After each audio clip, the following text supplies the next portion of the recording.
एक बार तालियां हो जाएं पहले, ज़ोरदार तालियां। क्योंकि यहाँ पे ना सभी एक तो सिंगर हैं, गायक, शायरी वगैरह करने वाले लोग हैं, तो ऐसे सुस्ती हो जाते हैं सब सुनने के बाद। मैं थोड़ी देर सो गया था अभी यहाँ पे, वो नाम सुन के उठाऊँ। तो सबसे पहले मैं अपना नाम नहीं बताऊँगा, मैं आप ही लोगों से जानना चाहूँगा किस किस को पता है कि मैम ने मेरा क्या नाम बताया था? बताएगा कोई? आप बताइए, स्टूडेंट। अच्छा, थैंक यू, बहुत बहुत बढ़िया, आपकी याददाश्त है, दाद देनी पड़ेगी। सर्दियों में बादाम चल रहे हैं आपके यहाँ, बढ़िया वाले। पिछले कुछ दिनों में काफ़ी अच्छी ठीक ठाक सर्दी पड़ी है, और वो सर्दी देखने के बाद मैंने तो भाई डिसाइड कर लिया कि मैं भाई शादी करूँगा। अब मुझसे नहीं रहा जा रहा। कब तक रहूँगा यार सिंगल? मेरे घर वाले ये बात नहीं समझ रहे, उन्हें दिख नहीं रहा उनका लड़का जवान हो रहा है। अब तो मैंने तो भाई खुद बात कर लिया पंडित जी से, टेंट वाले से बात हो गई है, मैंने अब शादी की फुल प्लानिंग कर ली है। वैसे एक दो छोटे मोटे काम रह गए हैं, एक तो लड़की नहीं मिल रही, लड़की मिल जाएगी उसके बाद कुछ सोचते हैं। और एक्चुअली प्रॉब्लम ये है ना, एक तो लड़कियों के साथ प्रॉब्लम पता है क्या, कभी तो उनको मैं पसंद नहीं आता, कभी मुझे वो पसंद नहीं करती। मैं तो चाहता हूँ यार मुझे पसंद कर लें, लेकिन क्या करें। लेकिन एक लड़की थी जो मुझसे बहुत प्यार करती थी, और मैं भी उससे दिल से प्यार करता था। मैं उससे इतना प्यार करता था, मैं उससे शादी करने ही वाला था। मैं उसकी मांग भरने वाला था, मेरे हाथों में सिंदूर था। लेकिन मेरे घर वालों को ये बात मंजूर नहीं थी। जैसे ही मैं उसकी मांग भरने वाला था, मेरे घर वालों ने मुझे उठा दिया। मेरी नींद खुल गई, सपना टूट गया। लेकिन उस दिन एक रिकॉर्ड बनने से रह गया, दुनिया का सबसे बड़ा रिकॉर्ड बनता। 15 मिनट में शादी, सुहागरात और बच्चे, सब कुछ होने वाला था। लेकिन यार सिट, मेरे घर वालों ने क्या कर दिया, ये क्या करें, नसीब ही खराब है। बचपन में बच्चे खेलते हैं शादी शादी, मेरी बचपन में भी कभी शादी नहीं हुई, क्योंकि मैं खेलता ही नहीं था। हरामखोर लड़की बनाते थे मुझे, लिपस्टिक बिंदी लगाकर, और वो चाहते थे कि मैं वो सारी रस्में करूं जो शादी के बाद एक लड़की करती है। मैं नहीं मानूंगा भाई, वो रस्में कैसे कर दूं जो आप सोच रहे हो वही रस्में, गलत बात है। तो भाई बस क्या बताऊं, बहुत ही ख़राब रहा है वो सब। मैं उन सब चीज़ों से पीछे छोड़ के बहुत आगे बढ़ चुका हूं, और मैं इतना आगे बढ़ गया कि मेरी शादी भी पीछे ही रह गई। और जब लड़की वाले मुझे देखने आते हैं, सबसे बड़ी प्रॉब्लम ये है कि लड़की वाले देखने आते हैं, वो सबसे पहले पूछते हैं कि आपकी क्वालिफ़िकेशन क्या है।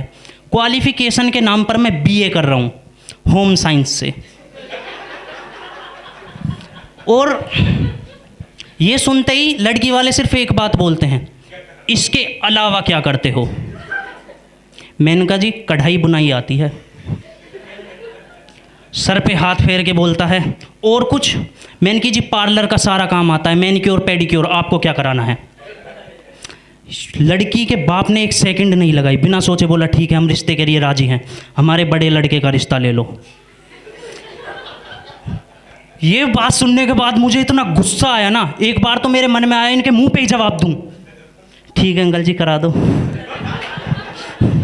लेकिन फिर मैंने अपनी भावनाओं पे काबू किया, मैंने अपना गोल याद किया। मैंने कहा अभी मुझे अपने सपने पूरे करने, अपनी पढ़ाई पूरी करनी है, बीए होम साइंस की।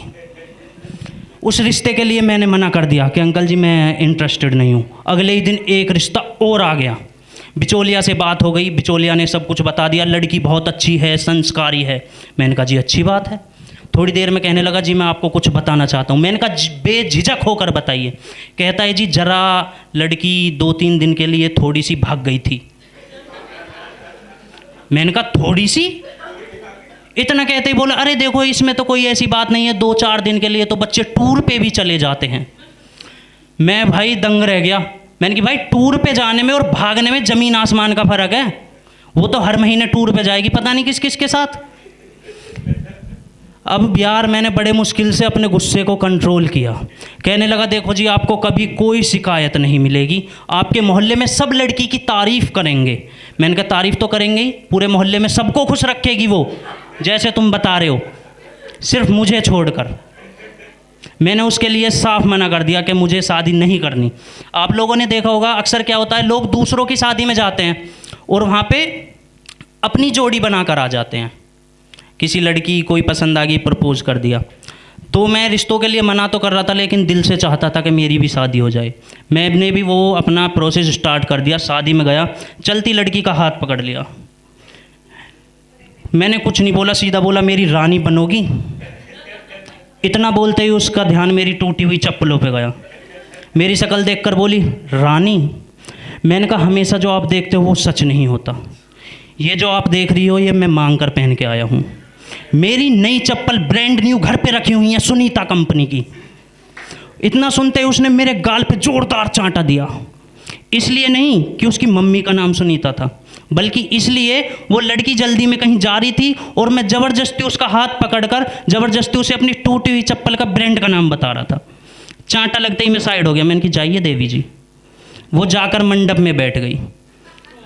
फिर मुझे समझ में आया जिस लड़की को आधे घंटे से ज़बरदस्ती रोककर मैं टूटी हुई चप्पल का ब्रांड नेम बता रहा था, वो दुल्हन थी जिसकी शादी में मैं उसे ज़बरदस्ती प्रपोज कर रहा था।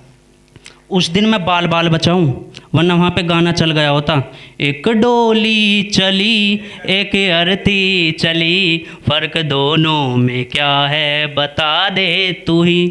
खैर कोई इतनी बड़ी बात नहीं है ये। अब आपको तो पता ही है आजकल शादियों में शादी कम और कांड ज़्यादा होते हैं। अभी आपने सुना होगा नीले ड्रम वाले केसेस सुने होंगे ना आप लोगों ने। नीले वाले ड्रम, तो उसी टाइम पे मेरे दोस्त की शादी हुई थी और शादी में भरपूर माहौल था भाई, डरे हुए थे सब लोग। शादी में लड़के वो चाकू और तलवार लेके बैठते हैं ना, मेरा दोस्त बंदूक लेके बैठा था। मैंने कहा भाई मैं मौका नहीं दूंगा किसी को भी, मैं शूट कर दूंगा सीधा। पंडित जी ने बोला सुहा, अगले ने फेड़ मार दी। उसके उधर लड़की भी पूरा माहौल बना के आई थी, दुल्हन दहेज में 7 नीले ड्रम लेके आई थी।